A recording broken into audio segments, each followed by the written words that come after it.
nuestro próximo invitado, Guillermo Casas, que es un señor dirigente de la izquierda que va a venir a dar una charla, que ya está acá en Olavarría, que va a dar una charla mañana a partir de las 6 de la tarde, hoy viernes, a partir, me llegó el flyer ayer y me quedé con hoy viernes a las 6 de la tarde en Sargento Cabral 3370. Bueno, y se acercó hasta muy amablemente hacia nuestros estudios para charlar un poquito, para empezar a contarnos y a conocernos a Guillermo. ¿Usted está jubilado, Guillermo? Buen día. Sí, soy docente universitario jubilado hace un año. Un año. Un año y unos meses. ¿Usted qué ejercía? Daba clases de electrónica. Electrónica. Hablando de electrónica, está complicado hoy la electrónica, ¿no? Conseguir cosas, por los números, por los precios, por... Pensé que me hablaba de lo de Tierra del Fuego. No, bueno, también un poco tiene que ver con esto, ¿no? Con estas cosas de venir que cada gobierno viene y tiene reglas nuevas, o sea, no vamos a crecer nunca, no hay una política que... Sí, el problema de Tierra del Fuego es que están amenazados miles de puestos de trabajo. Ajá. Por eso la UOM de Tierra del Fuego largó un paro por tiempo indeterminado, con una masiva manifestación ayer. Bueno, vamos a ver cómo termina eso. Que los trabajadores no sean el jamón del sándwich entre los distintos intereses patronales que dan vuelta ahí. Ya que usted está con electrónica, disculpe que lo voy a sacar un poquito de esto, ¿no? ¿Cómo retrocedemos en Argentina? Hoy conseguir una computadora, porque, a ver, lo que yo siempre digo y repito, está bárbaro recordar la revolución del 70, que no hay que olvidarse, pero la nueva revolución, la nueva forma de ir a buscar conocimientos, progreso, tiene que ver con la electrónica, con los conocimientos, con la inteligencia artificial, incluirnos en ese mundo. Y hoy para un pibe que está estudiando, comprar una computadora es una fortuna. Bueno, pero no es solamente eso, porque tenés un gobierno que está destruyendo el sistema científico. Yo estoy muy vinculado al sistema científico y tecnológico porque cuando ejercía también desarrollaba proyectos de investigación y la universidad se alimenta de los sectores que se forman en el sistema de ciencia y tecnología argentino.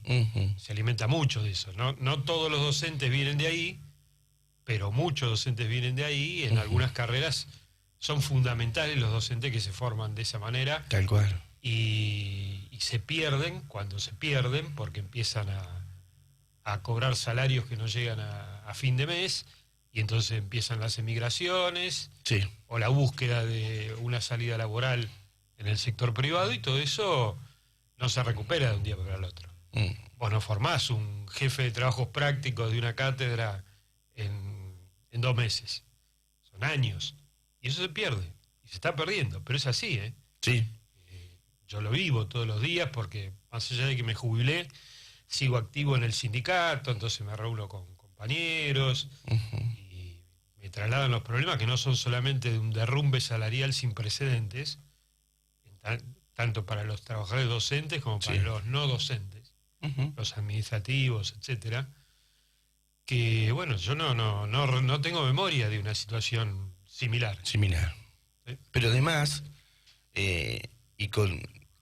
¿cómo retrocedemos? Porque cuando vos no podés renovar tu equipo, cuando vos no podés renovar un montón de cuestiones, ya empezamos con, como lo que dice usted, no se hace un docente de un día para otro. Cuando no tenés plata, por ejemplo, para ir a un congreso. Claro. Entonces están en los laboratorios o en los centros de investigación racionando, e inclusive algunos pagándose de su bolsillo, los gastos que implica viajar y estar en un congreso. Son instancias fundamentales para el desarrollo científico. Y bueno, y después está el docente en el aula que está ganando cifras de pobreza en su enorme mayoría. Bueno, Guillermo, lo vamos a meter rápidamente en la charla que va a estar llevando a cabo hoy. Cuéntenos un poquito cuál es la propuesta para la gente que se acerque ahí a la Sargento Cabral 3370. Bueno, mirá, la charla es parte de una campaña política muy relacionada con el hecho de que en la provincia de Buenos Aires ya estamos prácticamente en el inicio de la campaña electoral. el 7 de septiembre se votan los candidatos provinciales, ¿no? En una elección desdoblada de las Sí, elecciones las elecciones nacionales. nacionales. Nuestros candidatos principales en la provincia, del Partido Obrero en el Frente de Izquierda, van a ser Néstor Pitrola y Romina del Pla. Ujú. Néstor está en este momento, por ejemplo, en una conferencia de prensa en Bahía Blanca y va a hacer recorrida de medios y de localidad de la zona sexta de la provincia. Para el 3-4 de julio va a estar por esta zona también, acá en Olavarría, en Azul, en Bolívar. Una campaña muy, muy intensa, donde queremos discutir con los trabajadores la situación en la que estamos y cuál es la salida que el Partido Obrero del Frente de Izquierda plantea frente a esa situación, ¿no? Enfrentamos un gobierno que está demoliendo las condiciones de vida del pueblo argentino y que tiene el apoyo de toda la clase patronal, los banqueros, los empresarios, los dueños de la tierra, los agroexportadores, bueno, el Fondo Monetario Internacional, que ahora le tiró un salvavidas de plomo para que llegue a octubre manteniendo más o menos a raya la situación. Un gobierno que viene diciendo que está bajando la inflación, pero dos cosas. Primero, no es cierto, la inflación acumulada del año ya está casi en el 12%. Segundo, es una inflación distorsionada respecto a lo que la medición, digo, está distorsionada respecto a lo que gasta efectivamente un trabajador. Los rubros que más han aumentado están poco ponderados en el índice. Por eso muchas veces el trabajador dice, sí, fue el 3%, pero yo la sensación que tengo es que a mí las cosas me aumentaron mucho más. Es porque es así. Lo que pasa es que ese 3% es un promedio ponderado de una serie de rubros. Y después se deja fuera, en la discusión esta, bueno, el gobierno lo hace adrede, el hecho de que apenas asumió, provocó una devaluación de más del 100% y eso se trasladó casi automáticamente a los precios. Entonces estamos hablando de una inflación que relativamente se desaceleró, pero que veníamos de picos altísimos y los salarios no fueron a la par de esos picos. Se calcula que un trabajador del sector privado perdió a lo largo de los 14, 15 meses de gobierno de Milei, del sector privado casi 2 millones de pesos, ¿no? A lo largo de todos los meses. Sí, ¿no? sí, que la suma. Y un trabajador estatal promedio casi 6 millones de pesos en ese mismo periodo, promedio, algunos más, otros menos. Entonces una transferencia de recursos de los trabajadores a la clase capitalista y al Estado para financiar la bicicleta financiera y bueno, todo lo que está haciendo el gobierno para sostener el tipo de cambio, que es, exactamente eso, una transferencia de recursos. De la torta general de lo que produce la Argentina, los trabajadores cada vez se quedan con un porcentaje menor. Bueno, y ya te digo, es un gobierno que tiene ese apoyo y del cual toda la oposición, todos los partidos, con excepción de la izquierda, todos los partidos a los que nosotros calificamos como partidos patronales, ¿qué quiere decir? Que defienden intereses que tienen que ver con las grandes empresas, o los bancos, o, bueno, como algunos dicen, los poderes. Los poderes fácticos, viste que ahora se habla de los poderes fácticos. Sí, sí. El poder detrás del poder. Bueno, todos esos partidos han hecho lo imposible para que Milei avance.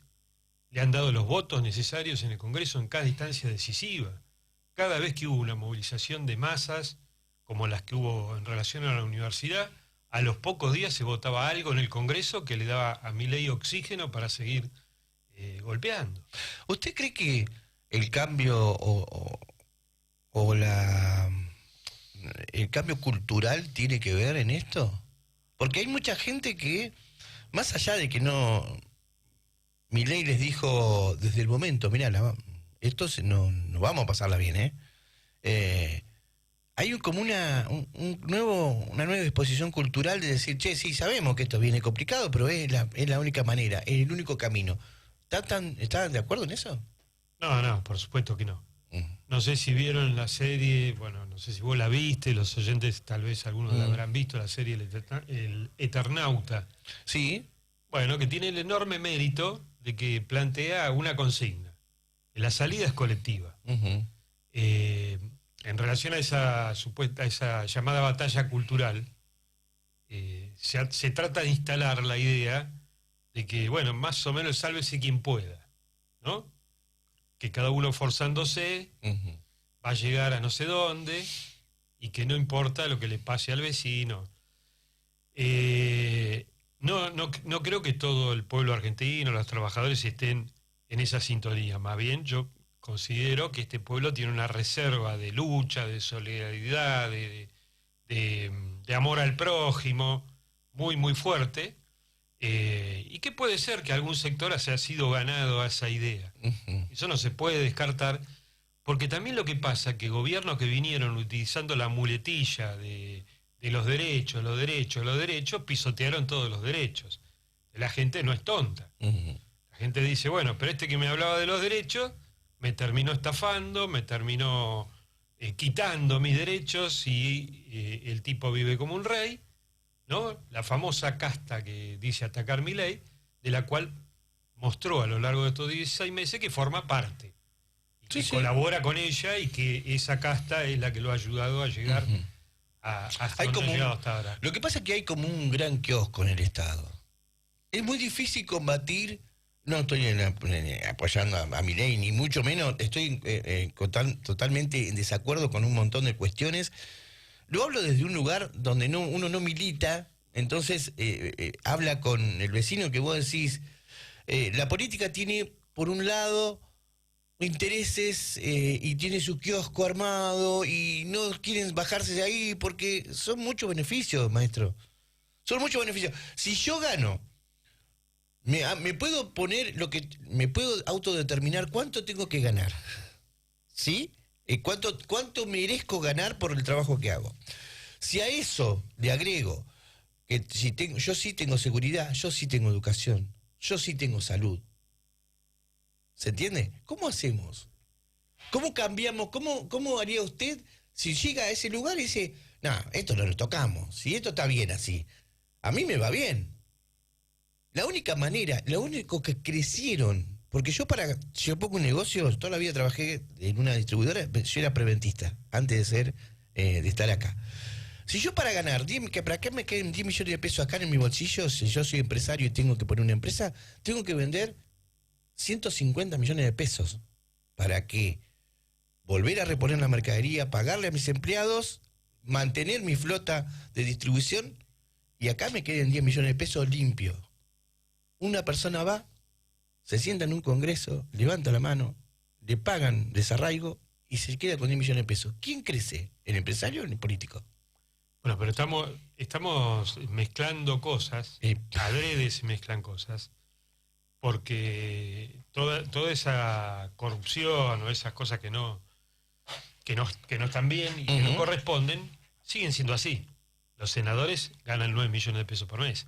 Ahora, con Milei, ganan lo mismo que ganaban con los gobiernos anteriores. Es decir, la casta, la verdadera casta, sigue haciéndose la fiesta. Pero es como esto para y lo que se ataca del Estado son los derechos que el Estado debe garantizarle a los trabajadores. Y lo que se ataca del Estado son los trabajadores del Estado que ganan miseria. Porque un docente en una escuela de la provincia de Buenos Aires, con 10 años de antigüedad, no llega a los 700.000 pesos, 800.000 pesos. Eso es lo que gana un trabajador del Estado. Y te estoy hablando de docentes, peor están los municipales. Por supuesto, y los auxiliares de las escuelas, ni hablar. Salarios de hambre. Y lo único que este gobierno ha atacado son esos salarios de hambre. Y los privilegios y las cajas negras continúan. Acaba de haber 2 escándalos en relación al PAMI.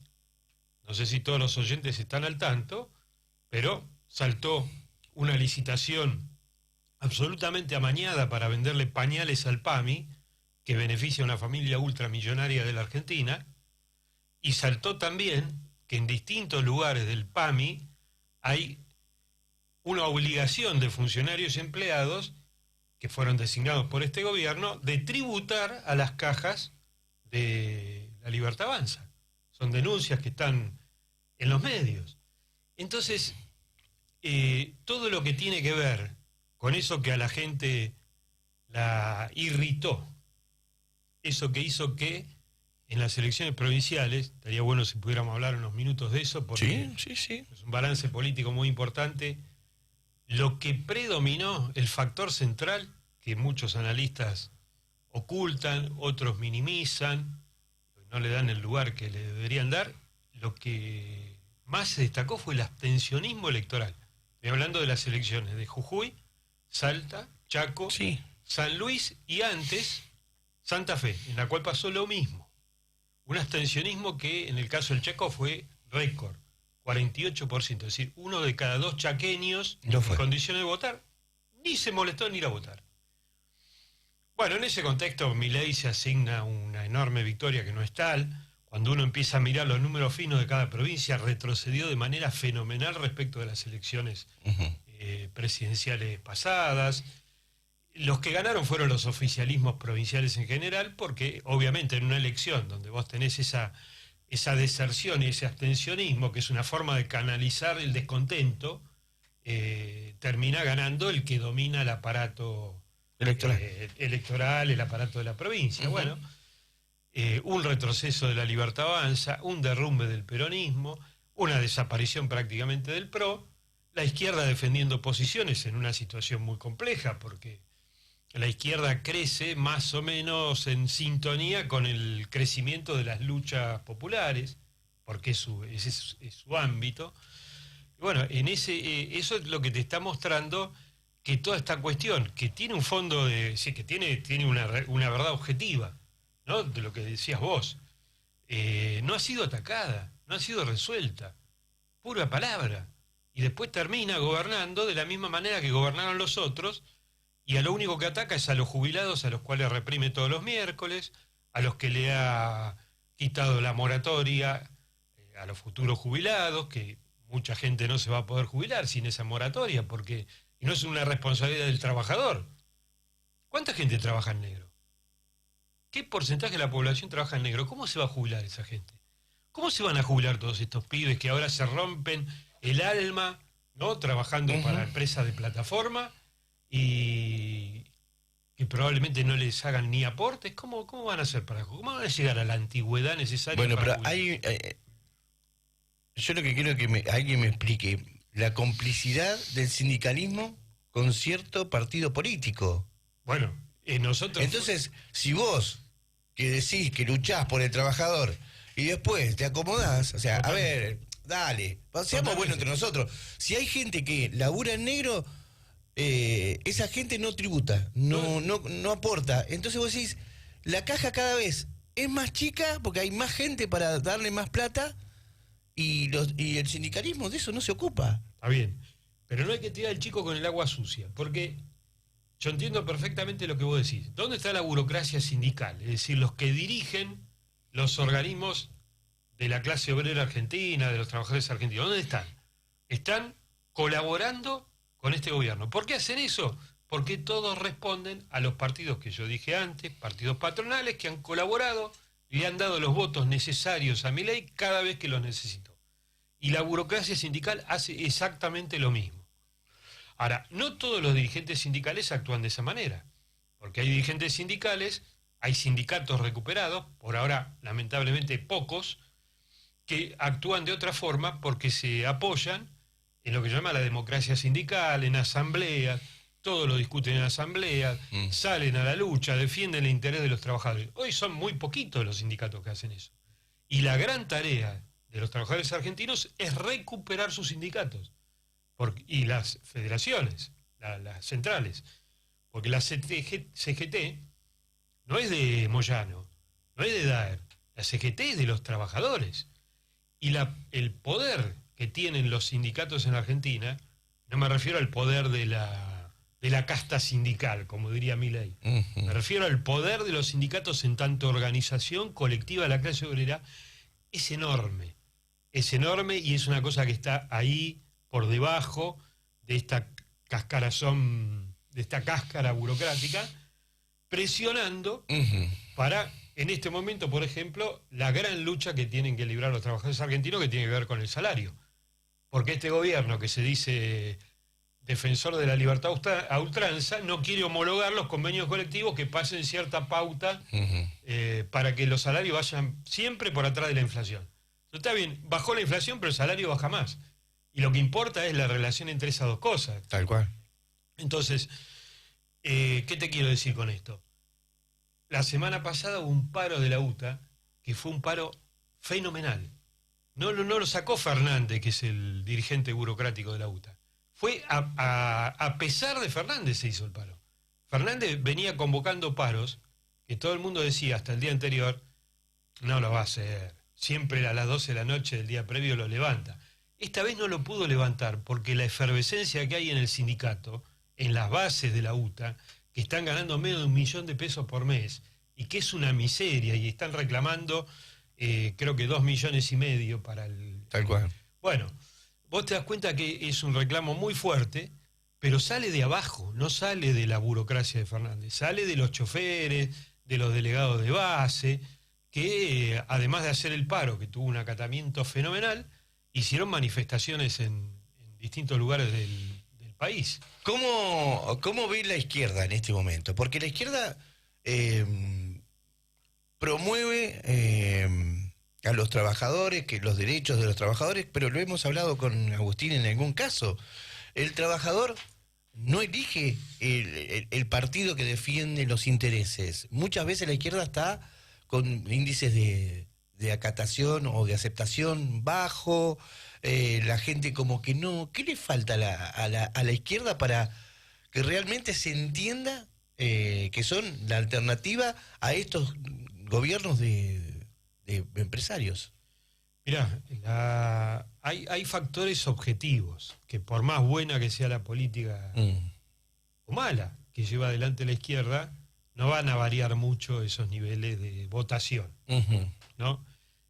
Hay un fenómeno a escala mundial, donde estos armados derechistas, que han surgido de crisis fenomenales en sus respectivos países, me refiero a Trump, a Meloni en Italia, a Orbán en Hungría, a distintas expresiones de la derecha que han crecido en los últimos años, se han apoyado en el fracaso de los gobiernos democráticos previos, ¿no? Sí, Unión por la Patria en la Argentina, se han apoyado en ese fracaso, y lamentablemente ese fracaso no lo ha capitalizado la izquierda, lo ha capitalizado la derecha. Entonces tenemos un condicionamiento que tiene un alcance internacional. Ahora, eso es una situación muy dinámica, que puede tener cambios bruscos en cualquier momento.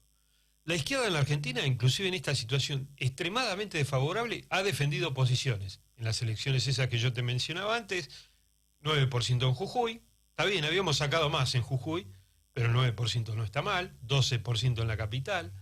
En Salta, a pesar de que hubo una dispersión de la izquierda, porque no logramos presentar al frente de izquierda unido, ¿no? Presentamos un frente de izquierda, pero con uno de los partidos que presentó lista por su parte. Si vos sumás todas las expresiones de izquierda, saca el 12% en la capital.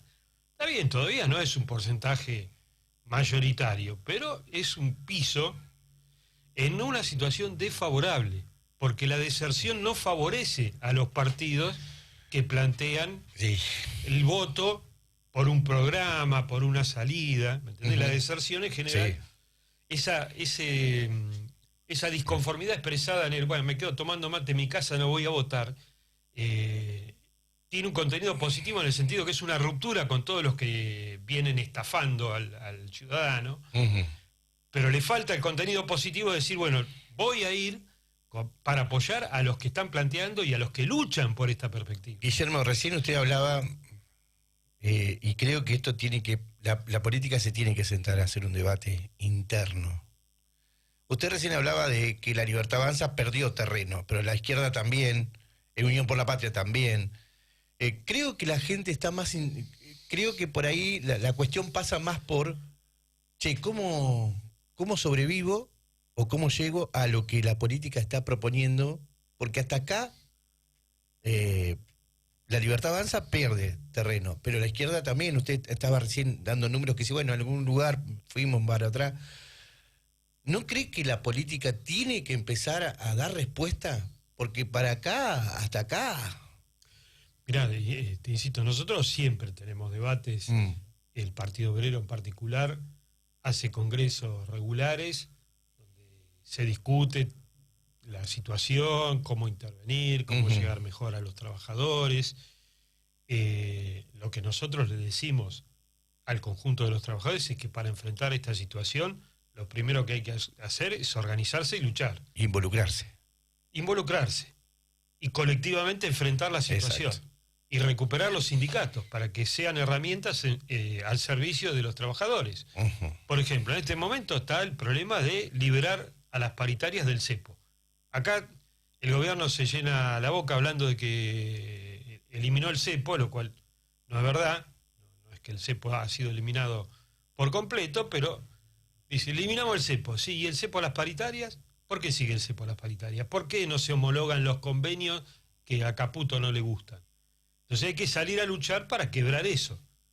Para el trabajador, si el tipo de cambio está atrasado, adelantado, esos son debates entre capitalistas. Exacto. Hay capitalistas que hacen negocio con el dólar a X y otros lo hacen con el dólar a Y. Ahí. El trabajador lo que tiene para defender es su ingreso cotidiano. Y eso es lo que tiene que salir a defender. En la provincia de Buenos Aires, por ejemplo, para no hablar siempre del gobierno nacional y ver también cómo pasan las cosas en la provincia, el gobierno de Kicillof viene cerrando, con la complicidad de la burocracia de los sindicatos estatales de la provincia y docentes de la provincia, cerrando acuerdos salariales que no tienen nada que envidiarle a la pérdida de poder adquisitivo que sufrimos los docentes universitarios nacionales. ¿Sí? O sea, que pagan Milei, ¿no? Para simplificar. El nivel de pérdida es más o menos el mismo. Ahora, ayer hubo el lunes hubo una importante movilización en La Plata convocada por la oposición a Baradel, reclamando contra este acuerdo paritario. Claro, porque esa es la molestia del trabajador, ¿no?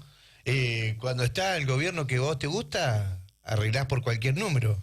Bueno, pero eso no es lo que ha hecho la izquierda. La izquierda ha luchado. Y hay una operación política que lleva adelante Milei y toda esta derecha de meter todo en la misma bolsa.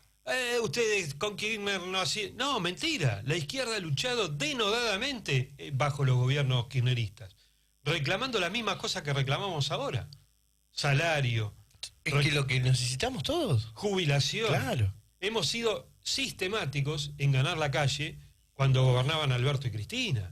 Nos opusimos férreamente al pacto con el Fondo Monetario Internacional, que ahora el gobierno de Milei ratifica, con el apoyo, insisto, de toda la clase capitalista, que era lo que quería, porque además lo que quiere es que este gobierno llegue más o menos bien hasta las elecciones de octubre, y después de octubre proceder a las reformas que ellos llaman estructurales. Y ahí coinciden todos. Todos quieren reforma laboral, aunque lo dicen de distinta manera. Todos quieren reforma jubilatoria, aunque también lo dicen de distinta manera. Todos quieren reforma tributaria, que ¿sabés lo que significa la reforma tributaria en boca de esta gente? No es que vos vas a pagar menos impuestos. La reforma tributaria significa concentrar los recursos que por el medio de impuestos recauda el Estado argentino en el Estado nacional y desfinanciar a las provincias. ¿Por qué? Para que esos recursos vayan ¿a dónde? Al pago de la deuda y de la bicicleta financiera. Esto es una discusión más vieja que el sol en Argentina. Todos los gobiernos han tratado de avanzar en esa dirección. Pero ahora este gobierno firmó un pacto con el FMI que es prácticamente un pacto colonial. Yo desde que milito en política se dice Argentina es una semicolonia. Yo te diría que ahora Argentina es una colonia directamente.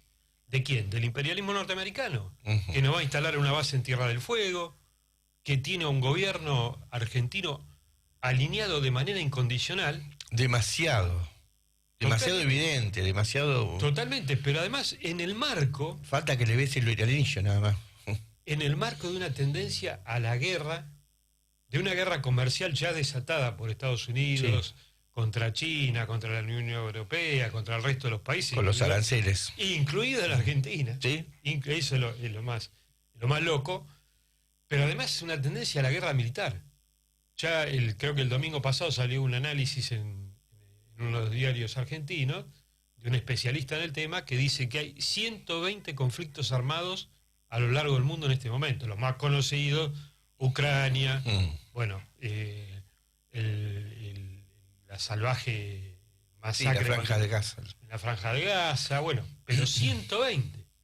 El otro día la India y Pakistán estuvieron intercambiando misiles. Sí. Entonces, en ese cuadro, que de fondo, la pelea de fondo es Estados Unidos-China, para simplificar, el gobierno argentino se alinea incondicionalmente con el gobierno norteamericano. En un contexto donde el comercio con China creció desde el 2001, que era de 15.000 millones de dólares de toda América Latina, con China, a 500.000. Claro. En ese contexto, el gobierno argentino se alinea incondicionalmente con Trump. No es que yo esté proponiendo que nos alineemos incondicionalmente con China. No, pero nosotros no tenemos lo que estoy tratando de mostrar es hasta qué punto... Vendámosle a todo. Vendámosle a todo, no le vendamos a uno. Hasta qué punto nos estamos metiendo en un barro en el cual somos una hojita al viento. Sí, nada. Guillermo, le quiero agradecer esta entrevista. Nos extendimos más de la cuenta. Seguramente deben estar colegas mandándole acá a Agustín que habían pactado notas y... Lo que pasa es que nos encanta el debate. Nos encanta que venga, que poder intercambiar conceptos y que usted nos diga, no, esto es así, esto es acá. Y la verdad que es un gusto tenerlo, y charlar con usted. Bueno, un gusto para mí también. Sí, me acompaña Agustín Mestralet, que es el compañero nuestro acá en Olavarría, con el cual vamos a tener la charla junto a otros compañeros hoy. Así que muchas gracias por invitarnos y bueno, sigamos el debate porque hay que debatir. Esto de que la política ahora es ver quién es el más bestia para decir las cosas. Sí. Eso hay que dejarlo de lado porque eso no sirve para nada, no lleva a ningún lado, conduce a la violencia, obviamente. Tal cual. Y acá lo que necesitamos es discutir y clarificar la que tienen que, creo que tienen que, cuando íbamos a la escuela, yo era chico, siempre estaba el botonazo. ¿Viste? El que te decía, le hacía acordar a la profesora que vos no habías estudiado, el botón. La política es un botón de decir qué hace mal el otro, pero que nada proponen de su parte. O sea, mirá, no, aquel hizo esto mal, todo, mirá lo que... Pero ¿de qué proponés vos para mejorar eso que decís que el otro no hace? Bueno, lo que nosotros proponemos es organizarse, luchar por los reclamos, salario, jubilación, defender la fuente de trabajo, que acá en Olavarría están seriamente cuestionada. Venimos ¿no? perdiendo. Exactamente, defender la fuente de trabajo, lo mismo que van a hacer los trabajadores de Tierra del Fuego ahora con esta situación, y después poner en pie una herramienta política de los trabajadores, que responda al interés de la clase trabajadora y del conjunto del pueblo argentino, y no de un puñado de capitalistas millonarios. Guillermo, muchas gracias. Gracias por la visita. Agustín también, Agustín Mestralet, que está acá con nosotros, referente de la izquierda en Olavarría, y que siempre, bueno, hemos charlado con él y tiene su lugar. Y la idea es que cada espacio tenga su verdad. Nosotros podemos debatir todo, pero la idea es que no son los protagonistas, sino que la gente después juzgue y diga, bueno, me gustan estas ideas, me gusta ir por acá, voy a ir a la charla. Ojalá que haya mucha gente y que mucha gente se siente y no tenga la vergüenza de debatir ideas, que es lo más lindo. Gracias por visitar. Linda jornada para hoy. Bueno, así estuvimos charlando con Guillermo Casas, dirigente de los trabajadores y trabajadoras de izquierda que van ante la crisis nacional y las elecciones vienen a hacer esta recorrida, a debatir con la gente y a